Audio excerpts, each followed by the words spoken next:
J'ai toujours été un randonneur passionné, explorant les chaînes de montagnes à travers les États-Unis. Dès que je peux prendre quelques jours de congé, je fais mes valises et je me rends dans la nature. Il n'y a rien de tel que la paix et la tranquillité que l'on ressent lorsqu'on est au fond des bois, loin des gens, loin de la civilisation. Je pensais avoir vu tout ce que la nature pouvait me réserver. Le temps, la faune et la flore, et j'en passe. Mais l'été dernier, j'ai rencontré sur Devil's Ridge quelque chose que je ne peux toujours pas expliquer, quelque chose qui m'a profondément bouleversé. Tout a commencé à la fin du mois d'août, lors d'un voyage dans les Smoky Mountains, dans le Tennessee. J'avais prévu de faire une randonnée en solo sur un sentier peu connu qui longeait Devil's Ridge, une montagne déchiquetée, réputée difficile, mais gratifiante avec ses vues époustouflantes. Il ne s'agit pas d'un sentier connu de la plupart des randonneurs occasionnels, mais plutôt d'un joyau caché pour ceux qui cherchent à éviter les foules. Le terrain est accidenté, escarpé par endroits, mais rien que je n'ai déjà fait. J'ai garé ma voiture à un point de départ de sentier à peine indiqué sur la carte et je me suis mis en route dans la matinée, le ciel étant dégagé et la température parfaite pour la randonnée. La forêt était épaisse, du genre de celle où les arbres bloquent la plupart des rayons du soleil, laissant le sol frais et humide même pendant les journées les plus chaudes. L'air sentait bon le pin, la terre et la légère douceur de la mousse. C'était paisible, le genre d'atmosphère qui m'aide habituellement à me détendre. La randonnée a bien commencé. Le sentier était étroit, mais bien défini, serpentant vers le haut de la montagne, à travers des parcelles denses de fougères et de fleurs sauvages. Je pouvais entendre le ruissellement lointain d'une rivière dans la vallée et le cri occasionnel d'un oiseau au-dessus de ma tête. Il n'y avait personne d'autre sur le sentier. Il n'y avait que moi et la nature sauvage. J'ai atteint un point culminant en début d'après-midi, juste avant que le sentier ne descende dans une partie plus isolée de la crête. La vue était spectaculaire. Des montagnes vertes et ondulantes, des bancs de brume accrochés au sommet au loin et un ciel si bleu qu'il semblait sorti d'une peinture. J'ai pris quelques photos, j'ai mangé rapidement, puis j'ai continué, impatient d'atteindre le petit campement que j'avais indiqué sur ma carte pour la nuit. Mais alors que je descendais dans la partie la plus ombragée de la crête, quelque chose a changé. L'atmosphère s'est modifiée, d'abord subtilement. Les oiseaux ont cessé de chanter. La forêt, qui avait été animée par les sons de la nature, est soudain devenue silencieuse. C'était le genre de silence qui fatigue les oreilles, comme si elles attendaient que quelque chose vienne le briser. Je l'ai d'abord ignoré, me disant que c'était juste l'épaisseur des arbres, ou peut-être un prédateur à proximité. Un ours ou un puma, peut-être. J'ai vu beaucoup d'ours dans ma vie, et bien qu'ils puissent être dangereux, ils évitent généralement les gens si vous ne faites rien pour les provoquer. J'ai donc continué à avancer, même si je n'arrivais pas à me débarrasser de l'impression que quelque chose n'allait pas. Plus j'avançais, plus le sentier devenait sombre. Les arbres étaient lots, pluvieux, leurs branches noueuses et tordues, projetant de longues ombres étranges qui donnaient l'impression que le sol se tordait lorsque le vent agitait les feuilles. Le sentier lui-même devenait plus difficile à suivre, moins usé, comme si moins de randonneurs s'étaient aventurés jusqu'ici. Le sentiment de malaise s'accentuait à chaque pas. Vers 16 heures, j'ai atteint le campement. Ce n'était guère plus qu'une petite clairière à l'écart du sentier, entourée d'une forêt dense. J'ai monté ma tente et fait un petit feu, en essayant de me débarrasser de l'impression croissante d'être observé. Ce n'était pas seulement de la paranoïa, c'était un sentiment au plus profond de mes tripes, un instinct qui me criait que quelque chose n'allait pas. La nuit tomba rapidement sur les montagnes, et avec elle, une obscurité écrasante. Les étoiles étaient cachées par d'épais nuages qui semblaient y venir de nulle part et le vent s'est levé, faisant bruisser les arbres d'une manière qui les faisait ressembler à des chuchotements. Je me suis assis près du feu, mangeant mon dîner, essayant de me concentrer sur la chaleur et la lumière, plutôt que sur la noirceur oppressante qui régnait juste au-delà de l'anneau de lumière du feu. C'est alors que je l'ai entendu, un son grave, guttural, comme un grognement, mais lointain. Il provenait de quelque part dans la forêt, bien au-delà de la limite de mon campement. J'ai d'abord pensé à un ours, mais ce son était différent, plus étrange, presque, déformé. J'ai écouté attentivement, m'efforçant d'entendre au-delà du crépitement du feu. Pendant quelques instants, il n'y eut rien, puis un autre son. Cette fois, il était plus proche, un bruit lourd et traînant, comme si quelque chose de gros se déplaçait dans les sous-bois.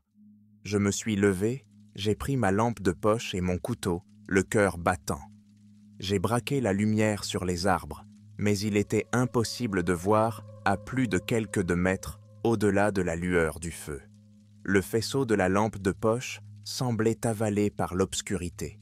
Je tournai lentement en rond, balayant la lumière à travers les arbres, à la recherche d'un quelconque signe de mouvement. Rien. La forêt était calme, mais le sentiment d'être observé s'était intensifié. Je sentais des yeux sur moi, mais je ne voyais pas d'où ils venaient.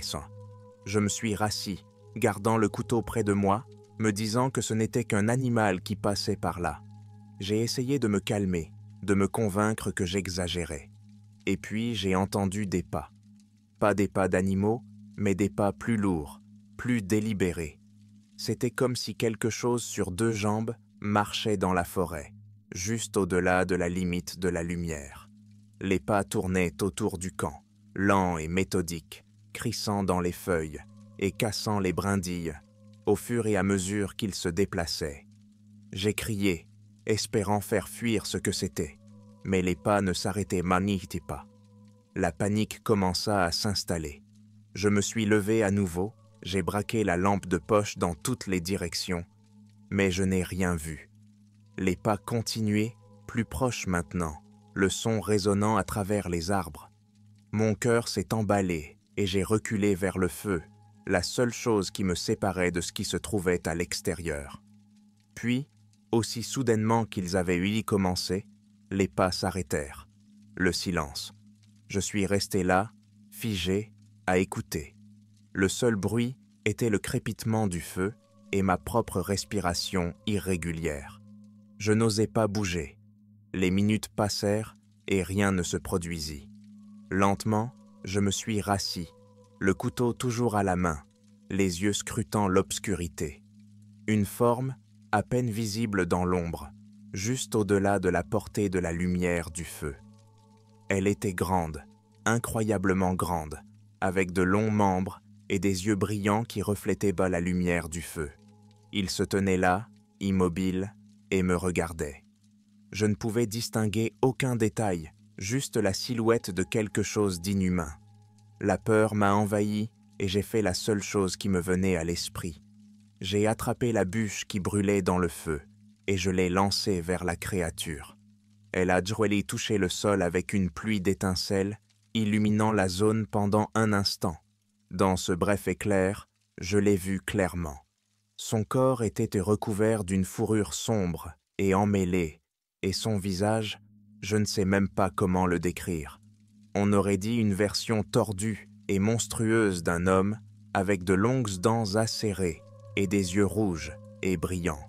Ses membres s'étaient coupés trop longs, son corps trop mince, et il me regardait fixement. La créature poussa un grognement sourd, ses yeux se rétrécirent et elle fit un pas en avant. J'ai reculé, trébuchant sur mon matériel, la panique s'installant. J'ai saisi mon couteau, mais je savais qu'il ne servirait à rien contre une chose pareille. J'étais pris au piège, je n'avais nulle part où fuir.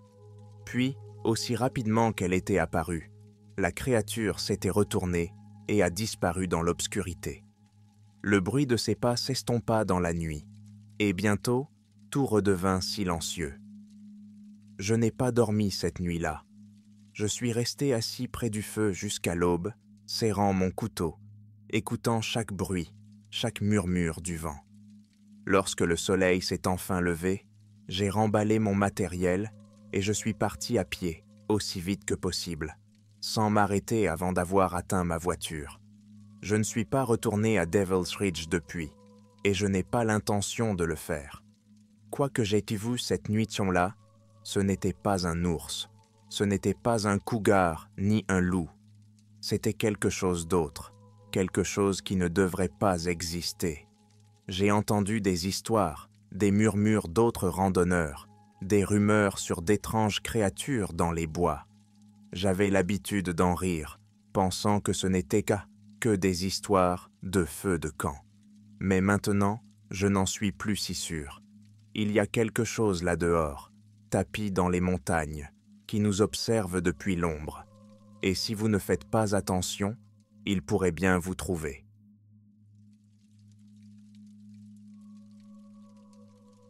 Je suis chasseur depuis près de 20 ans.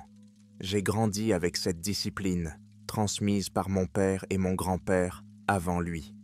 J'ai passé d'innombrables nuits dans les bois, blotti dans des caches, à traquer des cerfs et des élans.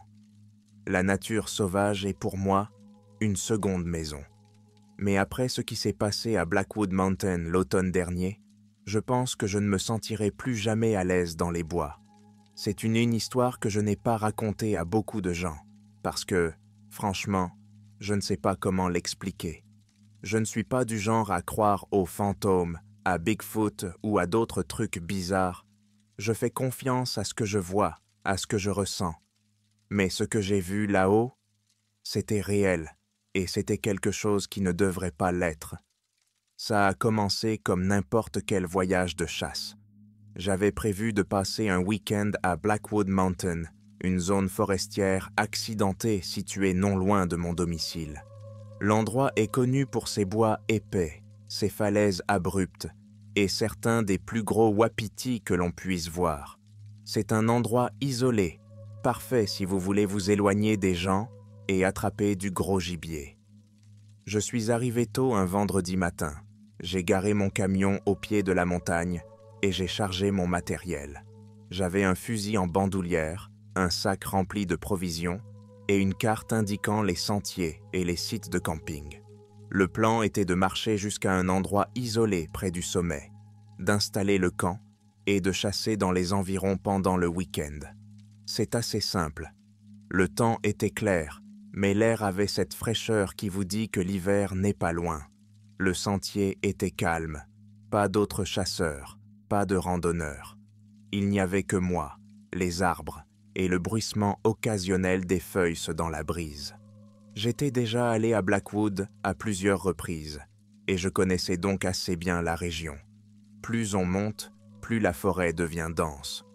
Lorsque j'ai atteint les pentes supérieures, les arbres étaient tellement serrés les uns contre les autres que la lumière du soleil atteignait à peine le sol de la forêt.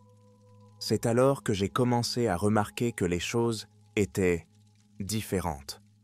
Au début, c'était subtil.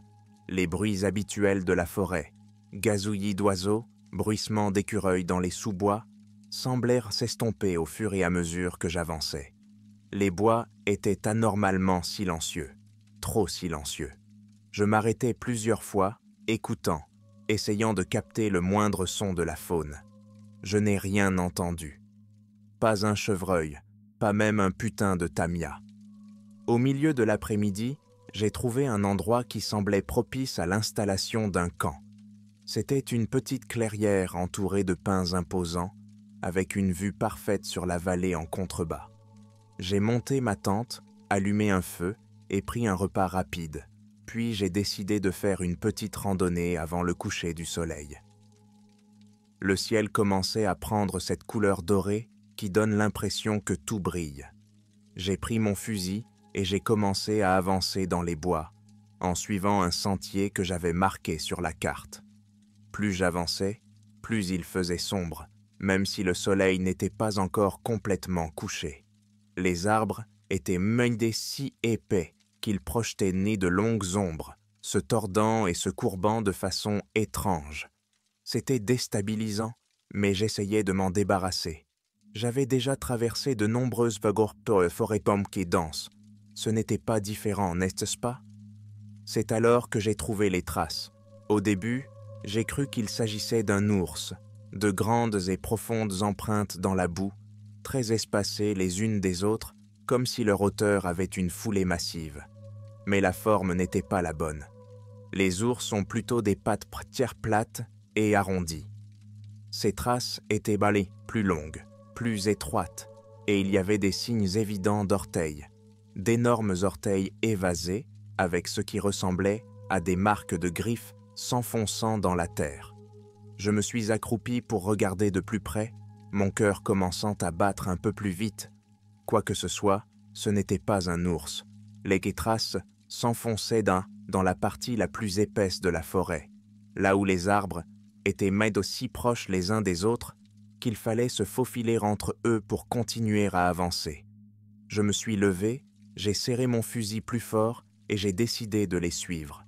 Le soleil baissait et les ombres s'étendaient encore plus. Plus je m'enfonçais dans les bois, plus l'air devenait froid. Le silence était assourdissant, mais des bottes crissaient doucement sur les feuilles mortes, mais il n'y avait aucun autre son, pas d'oiseaux, pas de vent, rien. J'ai suivi les traces pendant environ 20 minutes avant de réaliser quelque chose. Les traces ne s'enfonçaient pas seulement dans les bois, elles les tournaient en rond. Le schéma était étrange, presque comme si ce qui était avait traqué quelque chose, se déplaçant en larges arcs de cercle, tournant autour des arbres et revenant sur lui-même. Cela n'avait aucun sens. Quel animal fait cela? Le craquement soudain d'une branche derrière moi m'a fait me retourner, mon fusil levé. Il n'y avait rien.